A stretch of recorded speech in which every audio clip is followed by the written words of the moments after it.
Fired up coming out of there. Yeah. Well, we were excited because this is day two where the Democrats have tried repeatedly to put different revenue-raising measures up for a vote. Quite frankly, bills that are common sense, that even the Daily Oklahoman has called for a repeal of the capital gains tax in the editorial board.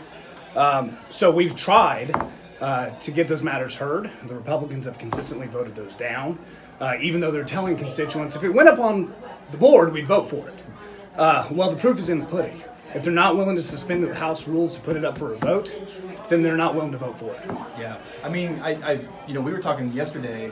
This didn't really seem like necessarily a partisan event, and maybe it's still not. But now the focus is on specific bills and legislation, and that becomes partisan. That's right, and the reason is because, for example, you'll hear Representative Eccles say, "We won't put that up because that was the way we got our members to vote for 5% GPT." Well, the response back to that is quite simple. Part of the package was the hotel motel tax. You cut a deal with the Senate to get that gutted. Well, that gut's part of the funding. So if you renege on that deal, then you ought to come back in and replace the funding with capital gains, which has already passed the Senate in a bipartisan manner. It's a 51-vote measure. Put it up for a vote and let the constituents see where the politicians really stand on that issue.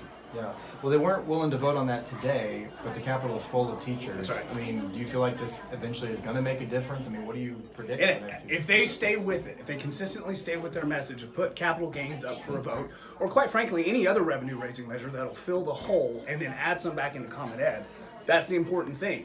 The Republican strategy is to wait them out. So they've got to stand firm, and we'll stand with them for as long as they're here.